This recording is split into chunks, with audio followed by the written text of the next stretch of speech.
കൊച്ചിയിലെ രാമവർമ്മ മഹാരാജാവിന് താങ്ങും തണലുമായി ഒരു രാജ്യം ഭരിച്ച പാർക്കുട്ടി നേത്യാരമ്മ എന്ന ചരിത്ര വനിത. ഭരണ സാമർത്ഥ്യത്തിൽ നാടിന് പുതുയുഗം സമ്മാനിച്ച പാർക്കുട്ടി നേത്യാരമ്മയെ നമുക്കൊന്ന് ഓർത്തെടുക്കാം, പ്രത്യേകിച്ച് തൃശൂർ എന്ന പട്ടണത്തിന്റെ ശില്പിയെ. പ്രാഥമിക വിദ്യാഭ്യാസം പോലും പൂർത്തിയാക്കാതെ കൊച്ചിയിലെ രാമവർമ്മ മഹാരാജാവിനെ ഒരു നാടിനെ വികസനത്തിലേക്ക് നയിക്കാൻ സഹായിച്ച ഭരണാധികാരിയാണ് പാർക്കുട്ടി നേത്യാരമ്മ. പുരുഷ കേന്ദ്രമായിരുന്ന കാലഘട്ടത്തിൽ കൊച്ചി ഭരിച്ച ഏറ്റവും ശക്തമായ വ്യക്തിയായിരുന്നു പാർക്കുട്ടി നേത്യാരമ്മ. ഇവരെ അധികാരത്തിൽ നിന്നും പുറത്താക്കാൻ ബ്രിട്ടീഷുകാർ ശ്രമിച്ചു. ഇതിനെയെല്ലാം അതിജീവിക്കാനും കൊച്ചി രാജ്യവികസനത്തിൽ ബഹുദൂരം സഞ്ചരിക്കാനും പാർക്കുട്ടി നേത്യാരമ്മയ്ക്ക് സാധ്യമായി. വടക്കേ കുറുപ്പത്ത് ചിന്നമ്മൂവിന്റെയും പാലക്കാട് രാജാക്കന്മാരെ പട്ടാഭിഷേകം ചെയ്യുന്നതിൽ പാരമ്പര്യമുള്ള കുടുംബത്തിലെ അംഗമായിരുന്ന കുറൂർ നാരായണൻ നമ്പൂതിരിപ്പാടിന്റെയും മകളായി കൊല്ലവർഷം 1874 പാർക്കുട്ടി ജനിച്ചു. 14 വയസ്സിൽ 17 വയസ്സ് പ്രായമുള്ള രാമവർമ്മയെ വിവാഹം ചെയ്തു. ഇംഗ്ലീഷ്, സംസ്കൃതം, കണക്ക്, കൃഷി, സാമ്പത്തികം എല്ലാം നന്നായി അറിയുന്ന ആളായിരുന്നു പാർക്കുട്ടി നേത്യാരമ്മ. രാജർഷി രാമവർമ്മയുടെ അപ്രതീക്ഷിത സ്ഥാനത്യാഗമാണ് കൊച്ചിക്കും പാർക്കുട്ടിക്കും വഴിത്തിരിവായത്. തുടർന്ന് അധികാരമേറ്റ രാമവർമ്മയുടെ നിഴലായും നിധിയായും പാർക്കുട്ടി നേത്യാരമ്മ പ്രതാപശാലിയായി. 1914 രാമവർമ്മ കൊച്ചിയുടെ പരമാധികാരിയായ ഭരണാധികാരിയായി കിരീടമണിഞ്ഞതിനു ശേഷം പാർക്കുട്ടി അദ്ദേഹത്തിന് വിളക്കും വഴികാട്ടിയുമായി മാറി. വിഷവൈദ്യത്തിലും ഗൗളീശാസ്ത്രത്തിലും കൂടുതൽ ശ്രദ്ധ പതിപ്പിക്കാൻ രാമവർമ്മ ശ്രമിച്ചപ്പോൾ ഭരണകാര്യങ്ങളുടെ ചുമതല പാർക്കുട്ടിക്കായി. പാർക്കുട്ടി പലപ്പോഴും ഭർത്താവിനോടൊപ്പം യാത്ര ചെയ്യുകയും പ്രധാന ചർച്ചകളിൽ പങ്കെടുക്കുകയും ചെയ്തു. രാമവർമ്മ തമ്പുരാൻ സ്ഥാനാരോഹണം ചെയ്യുമ്പോൾ കടക്കെണിയിലായിരുന്നു കൊച്ചി രാജ്യം. കടം കയറിയ മട്ടാഞ്ചേരി ബ്രിട്ടീഷുകാർ പിടിച്ചെടുത്ത ശേഷം കണ്ണുവെച്ചത് കൊച്ചി രാജ്യമായിരുന്നു. 5 കൊല്ലം കൊണ്ട് കൊച്ചി രാജ്യത്തിന്റെ കടം വീട്ടി ബ്രിട്ടീഷുകാരെ ഞെട്ടിച്ചു. അനാവശ്യമെന്ന് തോന്നിയ 25% ഭരണനിർവഹണ തസ്തികകൾ നേത്യാരമ്മ നിർത്തലാക്കി. വരുമാന ചോർച്ചകൾ കണ്ടുപിടിച്ച് ഒന്നൊന്നായി പരിഹരിച്ചു. അധിക വരുമാനം ലഭിക്കാനുള്ള 9 മേഖലകൾ കണ്ടെത്തി. രാമവർമ്മ 1914 അധികാരമേൽക്കുമ്പോൾ കൊച്ചി രാജ്യത്തിന്റെ വരുമാനം 46 ലക്ഷം രൂപയും മിച്ചം 12 ലക്ഷം രൂപയും ആയിരുന്നു. 1928 ആയപ്പോഴേക്കും വരുമാനം 86 ലക്ഷവും മിച്ചം 70 ലക്ഷവുമായി ഉയർന്നു. കാർഷിക വായ്പയുടെ പലിശ 6.25% ആയിരുന്നത് 3% കുറച്ചു. തൃശൂർ നഗരത്തിന്റെ വാസ്തുവിദ്യ പാർക്കുട്ടി നേത്യാരമ്മയുടെ ഭാവനയിൽ നിന്നും പിറന്നതാണ്. ചന്ദ്രഗുപ്തന്റെ രാജധാനിയായ പാടലീപുത്രത്തിന്റെ അതേ ശൈലിയിലാണ് ഈ നഗരം രൂപകൽപ്പന ചെയ്തിരിക്കുന്നത്.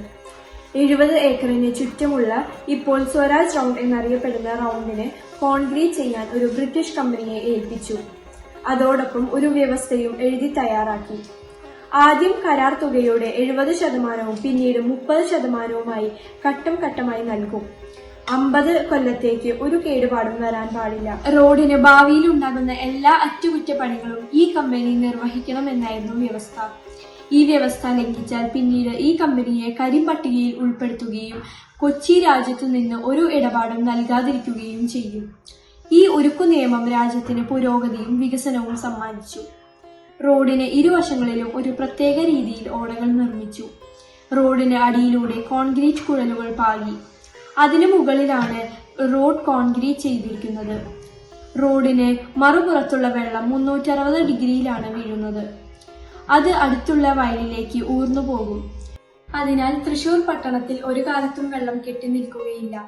തൃശൂർ പട്ടണത്തിലെ ജനങ്ങൾക്ക് ഒരു കാലത്തും കുടിവെള്ളം മുട്ടാതിരിക്കാൻ പെരിങ്ങാവ് കുളം നിർമ്മിച്ചു. ഒരു കാലത്തും വറ്റാത്ത ശുദ്ധീകരിച്ച വെള്ളം ഇന്നും അവിടെ നിന്നും ലഭിക്കും.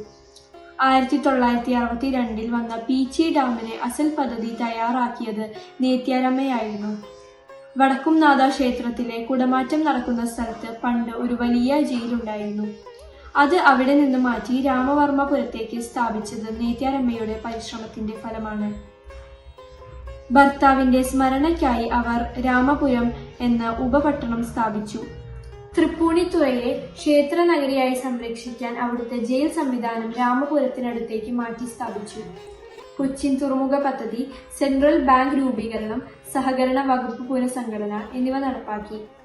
വ്യവസായ വികസനം തുടങ്ങി. മട്ടാഞ്ചേരിയിൽ പ്ലേഗും കോളറയും പടർന്നു പിടിച്ചപ്പോൾ അവ നിയന്ത്രണത്തിലാക്കാൻ പാർക്കുട്ടിയുടെ നേതൃപാടവത്തിന് സാധിച്ചു. കാർഷിക മേഖലയിൽ സമൂലമായ പരിഷ്കാരങ്ങൾ നടപ്പിലാക്കി. പീച്ചി ഡാം എന്ന ആശയത്തിന് തുടക്കമിട്ടു. കൂടുതൽ വിദ്യാലയങ്ങൾ ആരംഭിച്ചു. നൂതന ചികിത്സാ സൗകര്യങ്ങൾ ഏർപ്പെടുത്തി ആരോഗ്യ മേഖലയെ അടിമുടി പരിഷ്കരിച്ചു. അധസ്ഥിതരുടെ ഉന്നമനം ലക്ഷ്യമാക്കി ക്ഷേമ പദ്ധതികൾ കൊണ്ടുവന്നു. കൂടുതൽ സ്കൂളുകളും കോളേജുകളും തുടങ്ങി വിദ്യാഭ്യാസ മേഖലയും നൂതന ചികിത്സാ സൗകര്യങ്ങളും ഏർപ്പെടുത്തി ആരോഗ്യ മേഖലയും ഉടച്ചുവാർത്തു. ആൺകുട്ടികൾക്കും പെൺകുട്ടികൾക്കും അന്യജാതിക്കാർക്കുമായി പ്രത്യേക വിദ്യാഭ്യാസ സ്ഥാപനങ്ങൾ തുടങ്ങി. കൊച്ചി രാജ്യത്തൊരു യൂണിവേഴ്സിറ്റി വേണമെന്ന് ആഗ്രഹിച്ചു. അതിനായി മകൻ അരവിന്ദാക്ഷ മേനോനെ ഓക്സ്ഫോർഡ് യൂണിവേഴ്സിറ്റിയിൽ പഠിപ്പിച്ചു. 1918 സ്ത്രീ സമാജം തുടങ്ങിയതും 1925 രാമവർമ്മ റിസർച്ച് ഇൻസ്റ്റിറ്റ്യൂഷൻ സ്ഥാപിച്ചതും നേത്യാരമ്മ മുൻകൈയെടുത്താണ്.